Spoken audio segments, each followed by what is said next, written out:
We'll start with a statement from head coach Greg McDermott. Villanova is so hard to play against. You know, excuse me, full strength with Justin Moore. It's a heck of a basketball team.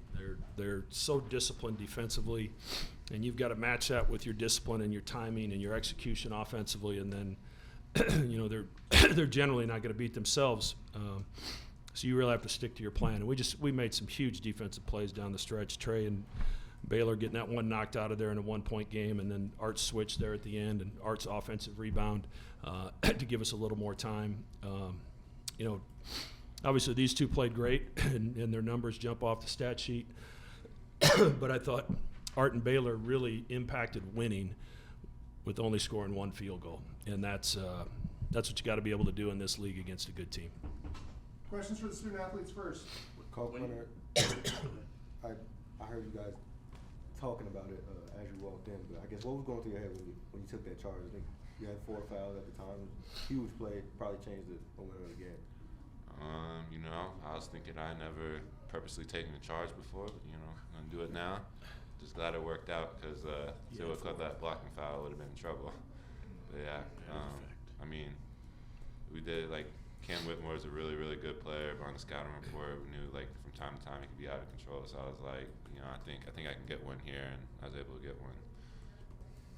Trey, did your heart stop when he put the hands together and you saw what he was trying to do? It did. Like when he said it, I was like, I knew that the calls would could go either way. Yeah. But I mean, worked out in our favor, like you said. It changed the dynamic of the game. So glad that he was able to stay in for the last 7.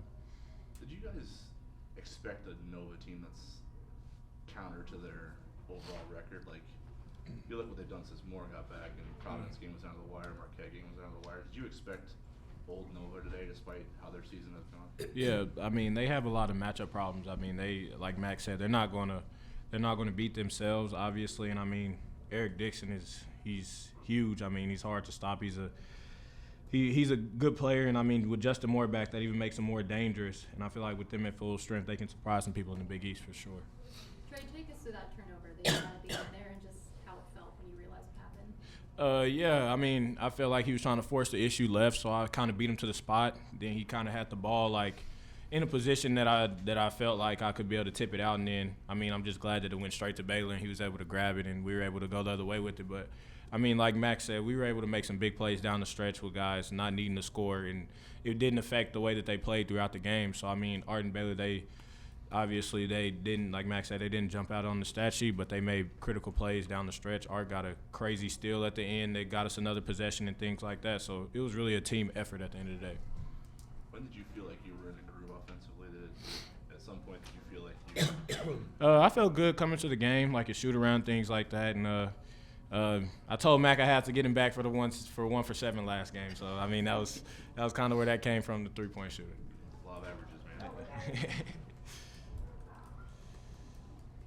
Anything else for the student athletes? Trey, I'm just curious on a night like tonight, when it feels like things are so slow and you're just delivering blows when you guys need it. I guess, did it feel similar to the Christmas game? Do you get that feeling early, or what's that like? Yeah, I mean, I get a feeling when I'm in the groove. I knew that this kind of wasn't going to be like the DePaul game because we kind of separated early in that game.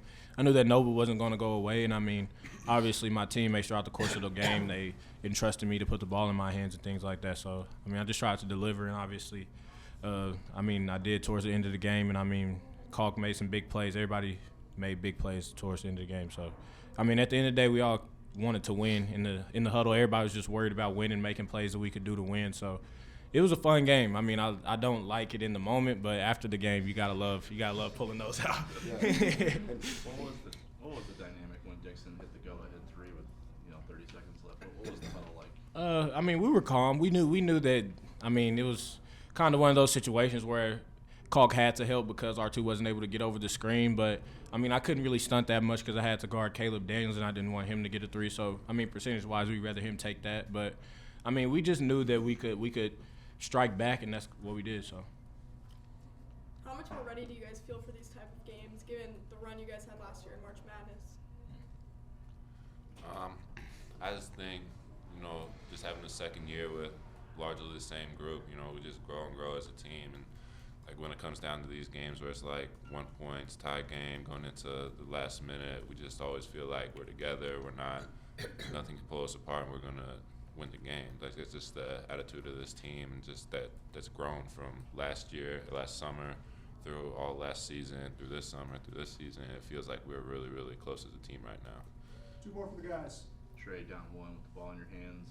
What was your progression there as far as what you saw open up for you and how you ultimately decided to go get downhill and attack? Yeah, I mean, I knew that they were in the bonus, so I knew that if we were able to go into the double, they were probably going to mess something up, and I mean, they did. They kind of messed up the switch a little bit, so I was able to get downhill to my right hand, and I mean, Cam Whitmore just kind of put his forearm into me, and then I tried to go up with it. So, I mean, it's just one of those plays like where you have to know time and situation, and that's kind of how we played it out. Did you guys feel like you were getting pretty good matchups to attack? Did you feel like you were doing the right things offensively against their switching, that you were? Yeah. I mean, we knew that it was going to be a couple situations where we're going to have a big on a guard and a guard on a big. We just tried to make them have those matchups that they didn't want to have, and make them kind of, when we did get it in the caulk, make them crash down and have everybody just move it from there, and that's kind of what we did. So. Thanks, guys. Thanks, guys. Good job.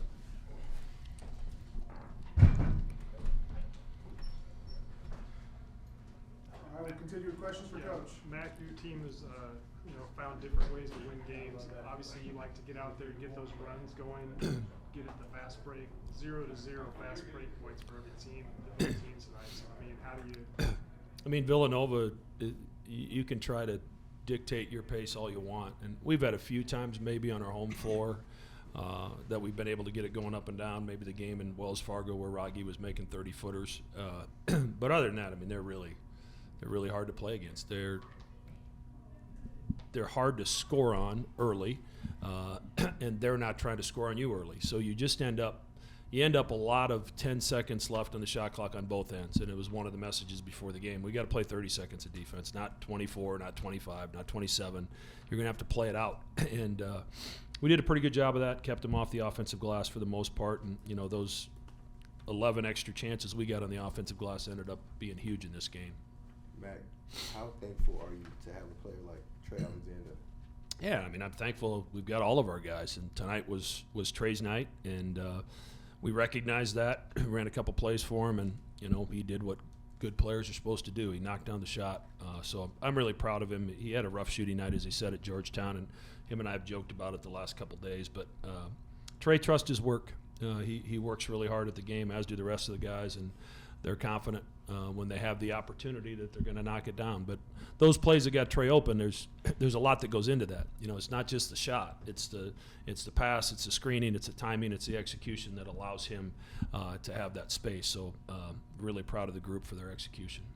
What do you feel like your assessment of Art's game tonight? Even though he didn't really have it offensively, it just felt like he was always around the ball. And always he made some great hustle plays.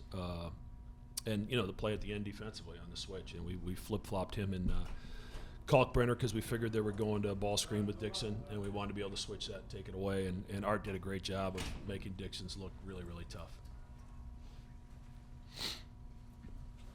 This team grown to the point where when you might see this kind of style later on the season, but if they see it again, they'll be able to handle it. I mean, anytime you see Villanova, you're going to see this style. Right. I mean, there's probably not anybody in the country that does Villanova as well as Villanova does. But, it's good and bad, but we haven't been in a lot of close games lately. Right. So we haven't been in these situations, and we've actually been in very few of these with Kalkbrenner. We had one at BYU and Arizona State, but he wasn't on the floor at the end. So we've had very few of these, and while the offensive execution is one thing, what we did on the defensive end, that last minute and a half was really good. Obviously, you knocked down the free throws in the clutch situation at the end, but I guess this season, you're hitting a pretty good pace, 80-some% tonight. Can you just talk about the role of the free throws? Yeah, I mean, we talked about it at halftime. That I think Trey missed the front end and Art missed 2 in a row that left 4 points on the board, and then we fouled 2 3-point shooters where they got 5 points. So that's a 9-point swing. But the second half, except for Art's miss, I don't think we missed one the second half. So, we've got a good group of shooters and guys that weren't as good of free throw shooters in the past. Kalkbrenner from his freshman year to his sophomore year and where he's at now is much improved. Art had a slow start this year, and he's really improved over the last 7 or 8 games. And R2 and Trey have always been pretty solid, as is Baylor. So when you have good shooters, you want to try to get as many of those as you can. Including the loose ball charge drill you guys do. Is that the best charge Ryan Kalkbrenner has drawn in his career? Yeah, he doesn't take a lot of them, and I'm glad he didn't leave his feet on that one because we needed him in the game. And I felt the game was, we took him out. And Kalk and I talked after the game. He mentioned about how hard it was to play against Villanova when I was a freshman. And when you haven't done it before, it's really hard. And I think, Fred, we put in a tough situation tonight with that much time left. But he'll learn and he'll grow from it. But, Ryan impacted the game defensively and on the offensive end with 4 fouls for quite a long period of time. Mac, obviously games like these aren't fun in the moment, but how good is it just for your team to go through kind of a battle test? Villanova's had our number. We've probably beaten them now about as much as anybody in the league during the last, however many years, 10 years we've been in the league. But that's not very much. It's maybe 6 times or 7 times. They're just really hard to play against. And the crowd was awesome tonight. We needed that fuel from them in the second half when Nova made their run. And you knew they were going to make a run. There's a bunch of guys over there that played the Final Four last year. So they're not going to quit and pack it in when they get down 10 points. I wish we could have separated and defended a little bit better in that situation, but looking back on this being in a game like this where we had to gut it out, it's going to help us in the long run. In that moment where Trey's got the ball there, it's probably easy. Like, you grow up dreaming about pulling up and hitting a game winner like that, settling for a 3 there to try to make the hero play. What do you think of him putting the ball down and going at a defender like that? Yeah, one of the timeouts, he had taken the 3 in front of our bench with like 7 seconds on the shot clock against Dixon, and we had talked in the timeout. I'm like, Trey, if it gets late, attack the rim. Don't settle for that. And we came out and ran a double drag screen with Kalk and Baylor, and Baylor slipped out of it, and they just messed up the switch long enough that Trey was able to get an angle and get downhill. And he's so crafty with his finishes at the rim, and nobody would rather have their shooting those free throws in that situation. 2 more for Coach. How good is this league? I mean, you've got one of the teams that came in, in the last 10 years or so at the top. Xavier, you and Marquette. I mean, you've been up there for a while, but I just wonder, it's a lot deeper than that. Well, Coach Neptune's had a tough situation. He's had to deal with more injuries than any coach deserves, let alone a first-year head coach that's replacing a Hall of Famer. And I just think he's done a terrific job of moving his team forward through that adversity.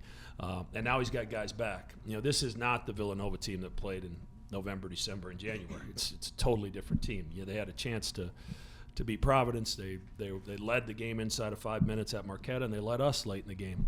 This is a really good team that nobody's going to want to play in a Big East tournament. Obviously we got to play them again in a few weeks in Wells Fargo, and it'll be a tough, drag-it-out, knockdown game like this one. Seton Hall, the hottest team in the league, you guys? Yeah, I haven't paid any attention. You're always on to the one you play next, but we'll watch their game tomorrow and catch up. Obviously, they're playing with a lot more confidence and swagger, I think, than they were when we played them the first time, and Sheen's done a great job moving them along as well. So, that'll be a tough environment on Wednesday, but if we expect to continue to compete for this league championship, we've got to go on the road and win, and it won't be easy, but we'll put our gloves on and go there for the fight. Thanks. Thank you. Thank you.